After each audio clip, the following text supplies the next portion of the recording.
Livestock inspector exam എഴുതുന്നവർക്കായിട്ട് last ക്ലാസ്സിൽ anatomy and physiology part 1 video ചെയ്തിരുന്നു. അതിൻ്റെ സെക്കൻഡ് പാർട്ടായിട്ടാണ് ഇത് ചെയ്യുന്നത്.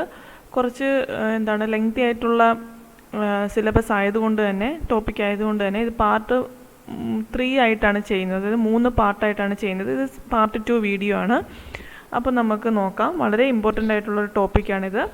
അതോടൊപ്പം തന്നെ നിങ്ങൾക്ക് ഏതെങ്കിലും ടോപ്പിക്ക് ഞാൻ ക്ലാസ് എടുക്കണം എന്ന് നിങ്ങൾക്ക് താല്പര്യമുണ്ടെങ്കിൽ നിങ്ങൾ കമൻറ്റ് ബോക്സിന് താഴെ കമൻറ്റ് ചെയ്യുക. ഞാൻ അതിനനുസരിച്ച് ചെയ്യാം. ഓക്കെ. അപ്പോൾ നമ്മളിങ്ങനെ ഇപ്പോൾ ഒരു കമ്മ്യൂണിക്കേഷൻ നമുക്ക് അറിയത്തില്ലല്ലോ, നിങ്ങൾക്ക് ഏത് പാർട്ടാണ് വേണ്ടതെന്ന് അറിയത്തില്ലല്ലോ. അപ്പം അത് നിങ്ങൾ കമൻറ്റ് ചെയ്തെങ്കിൽ ഞാൻ അതിനനുസരിച്ച് ഞാൻ ക്ലാസ് പ്രിപ്പയർ ചെയ്യാം. അപ്പോൾ നമുക്ക് ഇന്ന് സ്റ്റാർട്ട് ചെയ്യാം. Okay. Structure and function of ruminant stomach, അതാണ് ഇന്നത്തെ ടോപ്പിക്ക് സ്റ്റാർട്ട് ചെയ്യുന്നത്. അപ്പോൾ first, ruminants are so named because they reach to the coarse ingesta. Example, cattle, goat, buffalo, sheep. Rumination or cud chewing is the process by which food in the stomach is regurgitated, reinsalivated, re-chewed and re-swallowed. The average daily rumination time is 8 hours. അപ്പോൾ റൂമിനൻസ് എന്ന് പറയുന്നതിന് കാരണം, റൂമിനൻസ് എന്ന് പേരിട്ട് വിളിക്കാൻ കാരണം എന്താണ്? അവർ ingest ചെയ്തതിനെ വീണ്ടും റീച്യൂ ചെയ്യുന്നത് കൊണ്ടാണ് അതിനെ റൂമിനൻസ് എന്ന് വിളിക്കുന്നത്. നമ്മളുടെ കോമൺ ആയിട്ടുള്ള കാറ്റിൽസ് ആയാലും ഗോട്ട്, ബഫല്ലോ, ഷീപ്പ് ഇവരെല്ലാം തന്നെ റൂമിനൻസ് ആണ്. റൂമിനേഷൻ എന്ന് പറയുമ്പോൾ എന്താണ്? അതൊരു പ്രോസസ്സാണ് in which food in the stomach is regurgitated, reinsalivated, then re-chewed and re-swallowed. ഇത്രയും പ്രോസസ്സ് അവിടെ നടക്കുന്നുണ്ട്. അതുപോലെ തന്നെ ആവറേജ് ഡെയിലി റൂമിനേഷൻ ടൈം എന്ന് പറയുന്നത് ഏകദേശം 8 hours ആണ്. The digestive tract or alimentary canal is the food canal extending from the mouth to anus. അത് നിങ്ങൾക്കറിയാം. It consists of mouth, pharynx, esophagus, stomach, small intestine and large intestine. Digestive tract എന്ന് പറയുമ്പോൾ alimentary canal ആണ്, അല്ലെങ്കിൽ alimentary canal എന്ന് പറയുന്നത് food കനാലാണ്. അത് extend ചെയ്യുന്ന മൗത്തിൽ നിന്ന് ഏനസ് വരെ എക്സ്റ്റെൻഡ് ചെയ്യുന്ന ഒരു പൈപ്പാണ്. അവിടെ എന്തൊക്കെയുണ്ട്? എന്തെല്ലാം ഓർഗൻസ് ആണ്? മൗത്ത് ഉണ്ട്, ഫാരിങ്സ് ഉണ്ട്, ഈസോഫാഗസ് ഉണ്ട്, സ്റ്റൊമക്ക് ഉണ്ട്, സ്മോൾ ഇൻറ്റസ്റ്റൈൻ ഉണ്ട്, ലാർജ് ഇൻറ്റസ്റ്റൈൻ ഉണ്ട്. ഓക്കെ. അപ്പം നമുക്ക് ഓരോന്ന് നോക്കാം. സ്ട്രക്ചർ ഓഫ് റൂമിനൻറ്റ് സ്റ്റൊമക്ക് നോക്കാം. അപ്പം നമ്മൾ റൂമിനൻറ്റ് സ്റ്റൊമക്ക് എടുക്കുകയാണെങ്കിൽ റൂമിനൻറ്റ് സ്റ്റൊമക്ക് ഹാസ് 4 കമ്പാർട്ട്മെൻറ്റ്സ്. മെയിനായിട്ടും 4 കമ്പാർട്ട്മെൻറ്റ്സ് ആണ് റൂമിനൻറ്റ് സ്റ്റൊമക്കിനുള്ളത്. ഫസ്റ്റ് എന്ന് പറഞ്ഞാൽ rumen, then reticulum, omasum and അബോമാസം. Okay, ഇങ്ങനെ 4 കമ്പാർട്ട്മെൻറ്റ്സ് ആണുള്ളത്. അത് നിങ്ങൾക്ക് ഇവിടെ പിക്ചറിൽ കാണാം. റൂമൻ ഉണ്ട്, ദെൻ റെറ്റിക്കുലം ഉണ്ട്, ഒമാസം ഉണ്ട്, അബോമാസം ഉണ്ട്. അങ്ങനെ 4 കമ്പാർട്ട്മെൻറ്റ്സ് ആണുള്ളത്. ഇതിൽ റൂമൻ ഓർ 4 സ്റ്റൊമക്ക് എന്താണെന്ന് നോക്കാം. It is the largest of the 4 compartments. ഈ 4 കമ്പാർട്ട്മെൻറ്റ്സിൽ ഏറ്റവും ലാർജസ്റ്റ് ഏതാണെന്ന് വെച്ചാൽ റൂമൻ അഥവാ 4 സ്റ്റൊമക്ക് ആണ്. Being the first compartment, rumen is also known as 4 stomach. It occupies the left side of the abdominal cavity. Abdominal cavityയുടെ left സൈഡിലായിട്ടാണ് കാണപ്പെടുന്നത്. The capacity of rumen in cattle varies from 125 to 200 liters. അപ്പോൾ റൂമൻ്റെ capacity ഓരോ കാറ്റിലും vary ചെയ്യും. ഏകദേശം 125 to 200 liters ആണ് ഒരു ആവറേജ് കപ്പാസിറ്റി എന്ന് പറയുന്നത്. അതുപോലെ തന്നെ റൂമനിലാണെങ്കിൽ ഗ്ലാൻസ് ഒന്നും പ്രസൻ്റ് അല്ല. Partially chewed food is stored in rumen till rumination. Rumination സമയം വരെ പാർഷ്യലി ചൂടായിട്ടുള്ള ഫുഡിനെ സ്റ്റോർ ചെയ്യുന്നത് റൂമനിലാണ്. നെക്സ്റ്റ് പാർട്ട് എന്ന് പറഞ്ഞാൽ reticulum or honey com or second stomach എന്ന് പറയും. അപ്പം അതെന്താണെന്ന് നോക്കാം. It is the smallest of the 4 compartments. അപ്പോൾ ഇവിടെ നിങ്ങൾക്ക് പിക്ചറിൽ നോക്കാൻ അറിയാം. നമ്മുടെ റൂമൻ ഉണ്ട്, ഏറ്റവും ലാർജസ്റ്റ് ആണ് റൂമൻ. അത് കഴിഞ്ഞ് റെറ്റിക്കുലം ഉണ്ട്, ഒമാസം ഉണ്ട്, അബോമാസം ഉണ്ട്. അപ്പോൾ ഇതിനകത്ത് തന്നെ ഏറ്റവും ചെറുതെന്ന് പറയുന്നത് റെറ്റിക്കുലമാണ്. അപ്പം സ്മാളസ്റ്റ് ഓഫ് ദി 4 കമ്പാർട്ട്മെൻ്റ് ആണ്. It is situated anterior to others just behind the diaphragm. ഡയഫ്രത്തിന് പിറകിലായിട്ടാണ് കാണപ്പെടുന്നത്. അതുപോലെ അതിൻ്റെ മൈക്രോസ്കോപ്പിക് സ്ട്രക്ചേഴ്സ് എടുത്ത് നോക്കുകയാണെങ്കിൽ അതിന് ഹണികോം ലൈക്ക് സ്ട്രക്ചറാണുള്ളത്. Okay. The mucous membrane of reticulum is raised into hexagonal folds giving a honeycomb appearance.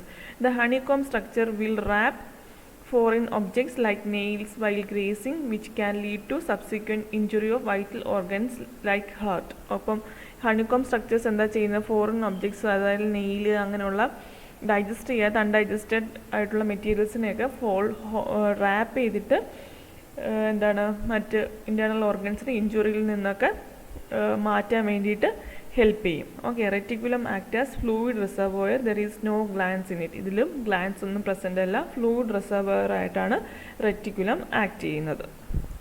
ഇനി അടുത്ത സ്ട്രക്ചർ എന്ന് പറയുന്നത് ഒമാസമാണ്. Omasum or third stomach or many plies എന്ന് പറയും. Okay, omasum lies on the right side. It is circular in shape. Circular ഷേപ്പാണ്. Large number of low muscular folds project from the inner surface giving an appearance resembling the page of book. ഇപ്പോൾ നിങ്ങൾക്ക് ഇവിടെ structure കാണാം അല്ലേ, ഒരുപാട് ഫോൾഡുകളായിട്ടാണ് കാണപ്പെടുന്നത്. ഒരു ബുക്കിൻ്റെ പേജസിൻ്റെ സ്ട്രക്ചറാണ് റിസംബിൾ ചെയ്യുന്നത്. These are called lamellae or omasal folds. ഇങ്ങനെ കാണുന്ന പേജ് ലൈക്ക് സ്ട്രക്ചേഴ്സിനെ ലാമിനെ അല്ലെങ്കിൽ ഒമാസൽ ഫ്ലോൾസ് എന്ന് അറിയപ്പെടുന്നുണ്ട്. The function of omasum is not clear but it provide surface area for the VFA absorption. അപ്പം മെയിനായിട്ട് എന്തിനു വേണ്ടിയിട്ടാണ്? അബ്സോർഷന് വേണ്ടിയിട്ടാണ്. സർഫസ് ഏരിയ കൂട്ടിയിട്ട് അബ്സോർഷനൊക്കെ ഹെൽപ്പ് ചെയ്യുന്നതാണ് ഒമാസത്തിൻ്റെ ഫംഗ്ഷൻ. ബട്ട് എന്താണ് ശരിക്കുള്ള ഫംഗ്ഷൻ എന്ന് അത്ര ക്ലിയർ ആയിട്ടില്ല. ഓക്കെ, ലാസ്റ്റ് സ്ട്രക്ചർ എന്ന് പറയുന്ന അബോമാസമാണ് ലാസ്റ്റ് സ്ട്രക്ചർ. ഫോർത്ത് സ്ട്രക്ചറാണ് fourth stomach or true stomach or secretory stomach എന്ന് പറയും. ഇതെല്ലാം തന്നെ ടേംസ് നിങ്ങൾ ഓർത്ത് വെക്കണം. മേ ബി ചോദിക്കാം സെക്രീറ്ററി സ്റ്റൊമക്ക് എന്നറിയപ്പെടുന്ന ഏത് പാർട്ടാണെന്ന് ചോദിക്കാം.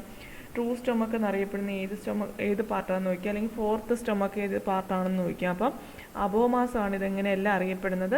It is similar to the stomach of simple stomach the animals and hence known as true stomach. Okay, മറ്റ് അനിമൽസിനെ പോലെ തന്നെയുള്ള സ്റ്റൊമക്കാണ്, അതുകൊണ്ട് തന്നെ ഇതിന് true stomach എന്നറിയപ്പെടുന്നുണ്ട്.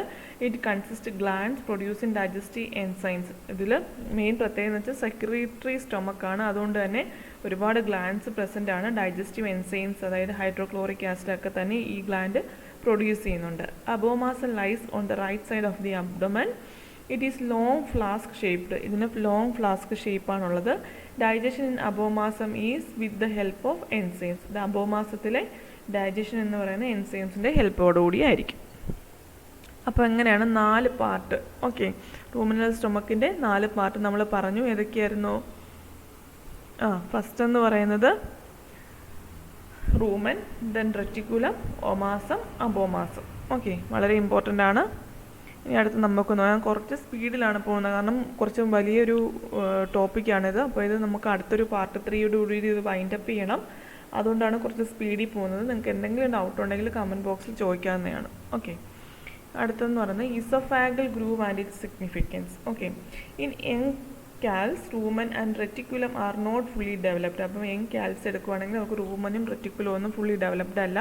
If milk is introduced in such a rumen it basically rots rather than being fermented. അപ്പം അങ്ങനെയുള്ളൊരു യങ് ലെവലിൽ നമ്മൾ മിൽക്ക് കൊടുക്കുകയാണെങ്കിൽ അത് റോട്ട് ചെയ്യത്തുള്ളൂ, അത് ഫെർമെൻറ്റ് ആവത്തില്ല. To avoid this problem in young ruminants, suckling the teats and presence of milk proteins causes a reflex closure of muscular folds of reticulum that form a channel from the esophageal ovaries towards the omasum called as the esophageal groove അഥവാ reticular groove എന്ന് പറയും. And through this groove the milk bypasses the rumen to reach abomasum. ഇതെന്തിനാണെന്ന് വെച്ചാൽ oesophageal groove അല്ലെങ്കിൽ reticular groove എന്താണെന്ന് വെച്ചാൽ ഈ ഗ്രൂവിലൂടെ milk എന്ത് ചെയ്യും? ബൈപ്പാസ് ചെയ്യും. റൂമിൽ നിന്ന് അബോമാസത്തിലേക്ക് ബൈപ്പാസ് ചെയ്യുന്ന ഒരു പാത്താണ് ഇസോഫാഗൽ ഗ്രൂവ് എന്ന് പറയുന്നത്. ഇത് മെയിനായിട്ടും യങ് കാൽസിലാണ് കാണപ്പെടുന്നത്. Okay, where it will be curdled and digested with the help of an enzyme called renin. അപ്പം നമ്മുടെ മിൽക്കിനെ ഡൈജസ്റ്റ് ചെയ്യാൻ വേണ്ടിയിട്ട് അതായത് യങ് കാൽസിലൊക്കെ ഉള്ള എൻസൈമാണ് റെനിൻ എന്ന് പറയുന്നത്. ഈ റെനിൻ എന്ന് പറയുന്നത് എവിടെയാണുള്ളത്? അബോമാസത്തിലാണ് ഉള്ളത്. ഓക്കെ, ഇനി നമുക്ക് ഇൻറ്റസ്റ്റൈൻസ് നോക്കാം.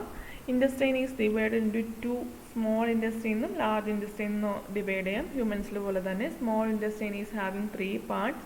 ഏതൊക്കെയാണ്? Duodenum, jejunum, ileum. Large intestine എന്ന് പറയുന്നത് 3 പാർട്ടുണ്ട്: caecum, colon and rectum. The colon is coiled into double spiral in cattle. കാറ്റിലാണെങ്കിൽ കോളോൺ രണ്ട് സ്പൈറലായിട്ടാണ് കോയിൽ ചെയ്തിരിക്കുന്നത്.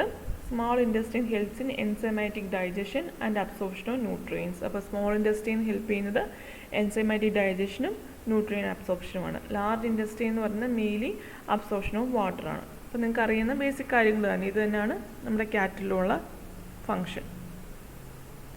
അടുത്ത process of ruminant microbial digestion നോക്കാം. Ruminant can be considered as a large fermentation vat. Ruminant contains a large number of bacteria and protozoa. അപ്പോൾ rumen എന്ന് പറയുന്ന ഒരു ലാർജ് ഫെർമെൻറ്റേഷൻ വാറ്റായിട്ട് നമുക്ക് കമ്പയർ ചെയ്യാൻ പറ്റും. റൂമനിൽ എന്തുകൊണ്ട് ഒരുപാട് ലാർജ് നമ്പർ ഓഫ് ബാക്ടീരിയ അതുപോലെ തന്നെ മൈക്രോബ്സ് ഉണ്ട്, പ്രോട്ടോസോവൻസ് ഉണ്ട്. They are known as rumen microflora എന്നറിയപ്പെടുന്നു. അപ്പോൾ റൂമനിൽ നാച്ചുറലായിട്ടുള്ള മൈക്രോബ്സിന് പറയുന്ന പേരാണ് rumen microflora, which helps in the digestion. The process of microbial digestion is anaerobic fermentation, which produces volatile fatty acids. അപ്പോൾ process of microbial digestion എന്ന് പറയുന്നത് എന്താണ്? Anaerobic fermentation ആണ്. അതിൻ്റെ ഭാഗമായിട്ട് വോളറ്റൈൽ ഫാറ്റി ആസിഡ്സ് പ്രൊഡ്യൂസ് ചെയ്യുന്നുണ്ട്. അതുകൂടാതെ തന്നെ എന്താണ്? കാർബൺ ഡൈ ഓക്സൈഡ് ഗ്യാസും പ്രൊഡ്യൂസ് ചെയ്യുന്നുണ്ട്. നമുക്ക് കാർബോഹൈഡ്രേറ്റ് ഡൈജഷൻ നോക്കാം. ഇവിടെ റൂമിനൻസ് മെയിനായിട്ട് കഴിക്കുന്ന കാർബോഹൈഡ്രേറ്റ് എന്ന് പറയുന്നത് സെല്ലുലോസ് ആണ് അല്ലേ. അപ്പോൾ cellulose is the major form of carbohydrate found in grass, leaves, straw etcetera. Only rumen microflora is capable of digesting cellulose by producing the enzyme cellulase. അപ്പം റൂമൻ മൈക്രോഫ്ലോറയ്ക്ക് മാത്രമേ സെല്ലുലോസിനെ ഡൈജസ്റ്റ് ചെയ്യാൻ പറ്റൂ. അതിന് കാരണം ഇവരെന്ത് ചെയ്യും? ഈ റൂമൻ മൈക്രോഫ്ലോറ സെല്ലുലേസ് എന്ന് പറയുന്ന എൻസൈമിനെ പ്രൊഡ്യൂസ് ചെയ്യും. പക്ഷേ ഹ്യൂമൻസിന് അങ്ങനെ പറ്റത്തില്ല. കാരണം ഹ്യൂമൻസിൽ എന്തില്ല? റൂമൻ മൈക്രോഫ്ലോറ ഇല്ല. The end product of microbial fermentation of cellulose and other carbohydrates in rumen are the volatile fatty acids. അപ്പം മൈക്രോബിയൽ ഫെർമെൻറ്റേഷൻ്റെ ഭാഗമായിട്ട് ഉണ്ടാകുന്ന മൈക്രോബിയൽ ഫെർമെൻറ്റേഷൻ ഓഫ് സെല്ലുലോസിൻ്റെ എൻഡ് പ്രോഡക്റ്റ് ആണെന്ന് എന്ത് പറയുന്നത്? വോളറ്റൈൽ ഫാറ്റി ആസിഡ്സ് എന്ന് പറയുന്നത്. Volatile fatty acids produced in rumen are acetic acids, propionic acid, butyric acid. ഇതൊക്കെയാണ് വോളറ്റൈൽ ഫാറ്റി ആസിഡ്സ്. ഓക്കെ, അത് ഓരോന്ന് അസറ്റിക് ആസിഡ് ആണെങ്കിൽ 25 to 75% ഉണ്ട്. പ്രൊപ്പിയോണിക് ആസിഡ് ആണെങ്കിൽ 20%, ബ്യൂട്രിക് ആസിഡ് ആണെങ്കിൽ 90%. These VFA will be absorbed through rumen wall and reticulum wall directly into the bloodstream and are used by the ruminants as substrate for energy production and milk fat synthesis. അപ്പോൾ ഇതിന് വേണ്ടി milk fat സിന്തസിസിനും അവരുടെ എനർജിക്കും വേണ്ടിയൊക്കെ തന്നെ ഇവരെന്താ ചെയ്യുന്നത്? ഈ VFA volatile fatty ആസിഡ്സിനെ ഡയറക്റ്റ് ബ്ലഡിലേക്ക് അബ്സോർബ് ചെയ്യുകയാണ് ചെയ്യുന്നത്.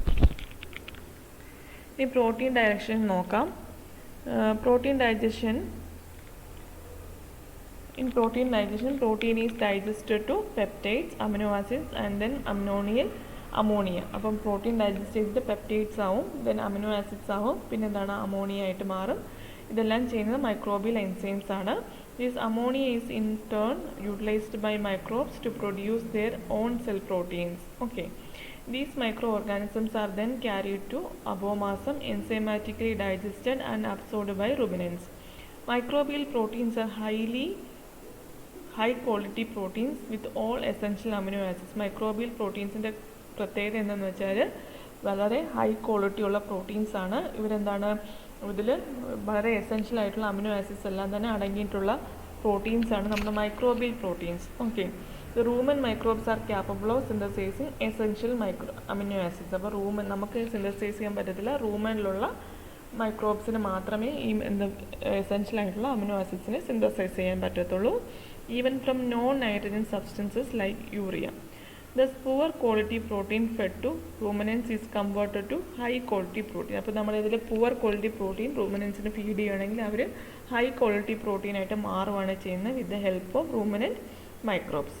So in feeding ruminants, the quality of protein is not important if sufficiently quantity is fed. അപ്പം നമ്മൾ റൂമിനൻസിനെ ഫീഡ് ചെയ്യുമ്പം നല്ല പ്രോട്ടീൻ ക്വാളിറ്റിയിൽ കാര്യമില്ല, പക്ഷേ സഫിഷ്യൻറ്റ് ക്വാണ്ടിറ്റിയിലുള്ള ഫീഡ് കൊടുക്കണമെന്നേ ഉള്ളൂ.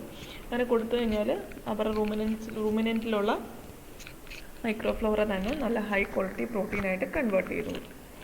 ഓക്കെ, ഇനി difference in digestion of ruminants and non ruminants. അപ്പോൾ ഡൈജഷൻ റൂമിനൻസിനെയും നോൺ റൂമിനൻസിനെയും തമ്മിലുള്ള വ്യത്യാസം എന്താണെന്ന് നോക്കാം. റൂമിനൻസിലാണെങ്കിൽ the stomach has 4 chambers. Non റൂമിനൻസിലാണെങ്കിൽ സിംഗിൾ കമ്പാർട്ട്മെൻറ്റേ ഉള്ളൂ. Digestion in stomach is both microbes and enzymes ആണ് in case of ruminants. Non റൂമിനൻസിലാണെങ്കിലോ digestion in the stomach by the enzymes only. Okay, they ruminate after feeding. Non റൂമിനൻസിലാണെങ്കിൽ no rumination. The end product of carbohydrate digestion is volatile fatty acids ആണ് in case of ruminants. But in non റൂമിനൻസിലാണെങ്കിലോ എന്താണ്? Monosaccharides like glucose ആയിട്ടാണ് carbohydrates convert ചെയ്യുന്നത്. The product of protein digestion rumen is microbial protein. The end product is peptide and amino acids in case of non-ruminants. Digest cellulose with the help of microbes. പക്ഷേ non-ruminantsൽ cellulose digest ചെയ്യാൻ പറ്റത്തില്ല. B complex vitamins and all essential amino acids are synthesized by microbes and so not dietary essential in case of ruminants. Non-ruminants low B complex vitamins and all essential amino acids are dietary essential കാരണം അവർക്ക് അവരുടെ microflora സ്റ്റൊമക്കിലുള്ള മൈക്രോഫ്ലോറയ്ക്ക് essential amino ആസിഡ്സിനെ synthesis ചെയ്യാനായിട്ട് പറ്റത്തില്ല. Okay അല്ല അവരിൽ ഓക്കെ ഇനി റൂമിനൻസിലാണെങ്കിൽ VFA and some amount of water are absorbed from rumen. പക്ഷേ നോൺ റൂമിനൻസിലോ no absorption from the stomach. Okay ഇതാണ് അവർ തമ്മിലുള്ളൊരു വ്യത്യാസം. ഇനി നമുക്ക് നോക്കാം structure and function of reproductive system of cattle. വളരെ ഇമ്പോർട്ടൻ്റ് ആണ്. റീപ്രൊഡക്റ്റീവ് സിസ്റ്റത്തിൽ നിന്ന് ഒരുപാട് ക്വസ്റ്റ്യൻസ് ചോദിച്ച് കണ്ടിട്ടുണ്ട്.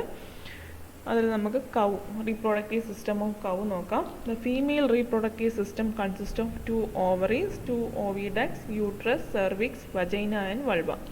അപ്പോൾ ഇതാണ് നമ്മളുടെ ഒരു റീപ്രൊഡക്റ്റീവ് സിസ്റ്റം എന്ന് പറയുന്നത്. ഫീമെയിൽ റീപ്രൊഡക്റ്റീവ് സിസ്റ്റം എന്ന് പറയുന്നത് 2 ovaries ഉണ്ട്.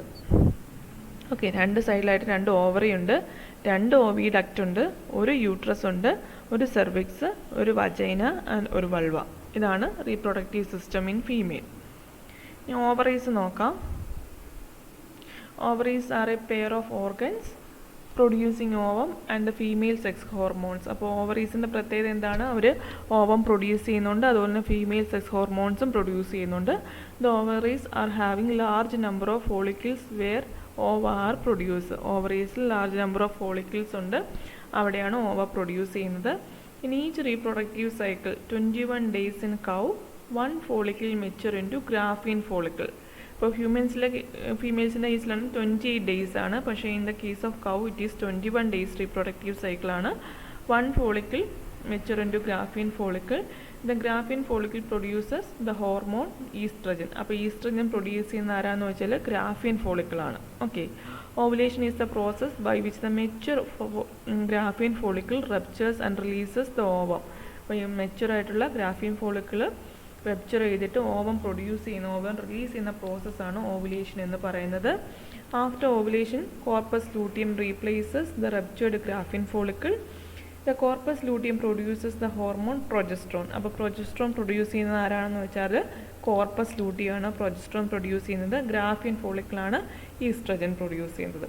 Oestrogen and progesterone are the female sex hormones. ഈസ്ട്രജനും പ്രൊജസ്ട്രോണുമാണ് ഫീമെയിൽ ഹോർമോൺസ് എന്ന് അറിയപ്പെടുന്നത്. ഇനി ഓവിഡക്റ്റും ഫലോപ്പിയൻ ട്യൂബ്യൂൾസും നോക്കാം. Oviduct extends from the ovaries to the uterus. The funnel shaped ovarian end of oviduct is called infundibulum. അപ്പോൾ ഫണൽ ഷേപ്ഡ് ആയിട്ടുള്ള ഓവേറിയൻ എൻഡ് ഓഫ് ദി ഓവിഡക്റ്റിന് പറയുന്ന പേരാണ് ഇൻഫണ്ടിബുലം എന്ന്. The ovum released from the ovary enters into the infundibulum. അപ്പം ഓവറിൽ നിന്ന് release ചെയ്യുന്ന ഓവം എവിടെയാണ് എൻ്റർ ചെയ്യുന്നത്? ഇൻഫണ്ടിബുലത്തിലാണ് എൻ്റർ ചെയ്യുന്നത്. Fertilisation take place at the anterior 1/3 portion of the fallopian tubule. അപ്പോൾ ഫെർട്ടിലൈസേഷൻ നടക്കുന്നത് എവിടെയാണ്?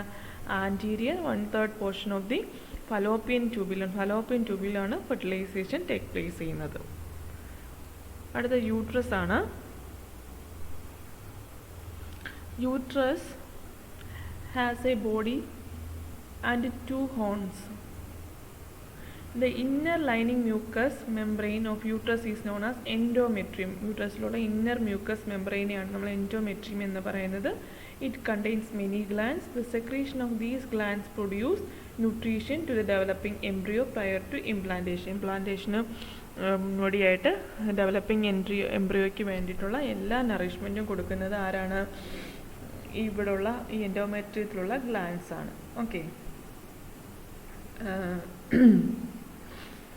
The inner surface of the uterus of cow and doe is having caruncles. These caruncles maternal part attached to cotyledon, fetal part to form the placenta. അപ്പം female maternal part caruncles എന്ന് പറയും. അത് നമ്മുടെ എന്താണ് attach to cotyledons foetal പാർട്ടുമായിട്ട് attach ചെയ്യും. അങ്ങനെയാണ് placenta form ചെയ്യുന്നത്. So the placentation in ruminants is called cotyledonary type. അപ്പം പ്ലാസൻറ്റേഷൻ, റൂമിനൻസിലുള്ള പ്ലാസൻറ്റേഷന് പറയുന്ന പേരാണ് കോട്ടിലിഡനറി ടൈപ്പ് എന്നാണ് പറയുന്നത്. അടുത്ത പോർഷനാണ് cervix. The cervix may be called as the neck of the female genital tract. ഇതൊരു ക്വസ്റ്റ്യൻ ഉണ്ടായിരുന്നു. നിങ്ങൾ പ്രീവിയസ് ക്വസ്റ്റ്യൻ പേപ്പർ ഡിസ്കഷൻ നിങ്ങൾ കണ്ടിട്ടുണ്ടെങ്കിൽ നിങ്ങൾക്ക് കാണാം.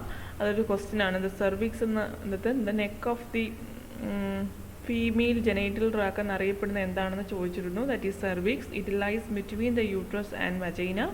The opening of cervix to vagina is called os cervix. Cervical wall has thick muscular and cervical canal is zigzag due to the presence of cervical rings. Cervical എന്താണ് canal എന്ന് പറഞ്ഞാൽ zigzag shaped ആണ് due to the presence of cervical rings. It is tightly closed with relaxes and only heat and paturation. It is tightly closed ആണ്. Relax ചെയ്യുന്ന എപ്പോഴാണ്? Heat സമയത്തും അതുപോലെ തന്നെ പാച്ചുറേഷൻ്റെ സമയത്തും മാത്രമാണ് സെർവിക്സ് റിലാക്സ് ആവുന്നത്. Then vagina. Vagina is the portion extending from cervix to vulva. It is the organ of copulation in female and serves as birth canal during paturation. It is a common part for reproductive and urinary systems. ഇതെന്ന് പറയുന്നത് ഒരു common പാർട്ടാണ്. Reproductive and urinary സിസ്റ്റത്തിനുള്ള ഒരു common പാർട്ടാണ് vagina എന്ന് പറയുന്നത്.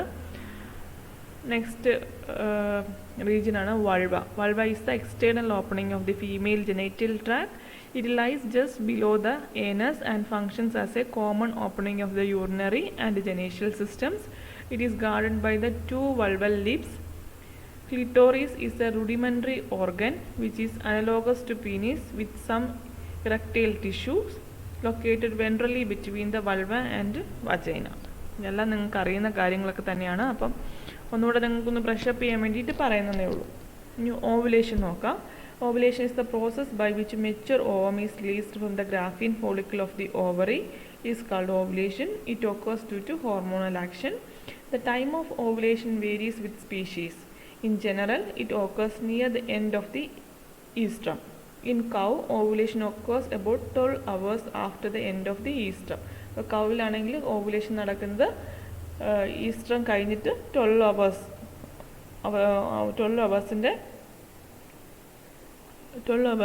okay. In cow, ovulation occurs about 12 hours after the end of the estrus. Estrus cycle കഴിഞ്ഞിട്ട് ഏകദേശം ഒരു 12 hours ഒക്കെ ആകുമ്പോഴത്തേക്കാണ് കൗവിൽ ഓവുലേഷൻ നടക്കുന്നത്. ഇത്രയാണ് ഫീമെയിൽ റീപ്രൊഡക്റ്റീവ് സിസ്റ്റം. അതിൽ ഓരോന്നും നമ്മൾ പറഞ്ഞു കഴിഞ്ഞു. ഇനി മെയിൽ റീപ്രൊഡക്റ്റീവ് പാർട്സും കൂടെ ഡിസ്കസ് ചെയ്യാനുണ്ട്. അത് നമുക്ക് നെക്സ്റ്റ് ക്ലാസ്സിൽ നോക്കാം. ഓക്കെ, ഇല്ലെങ്കിൽ കുറച്ച് ലെങ്തി ആയിട്ട് പോവും. അപ്പോൾ നമുക്ക് നെക്സ്റ്റ് ക്ലാസ്സിൽ അതും കൂടെ നോക്കാം. ഓക്കെ, അപ്പോൾ ഇതുവരെ എൻ്റെ ചാനൽ സബ്സ്ക്രൈബ് ചെയ്തിട്ടില്ലാത്തവർ സബ്സ്ക്രൈബ് ചെയ്യുക. തുടർന്നുള്ള നോട്ടിഫിക്കേഷൻ കിട്ടാൻ വേണ്ടിയിട്ട് ബെല്ലൈക്കൺ എനേബിൾ ചെയ്യും.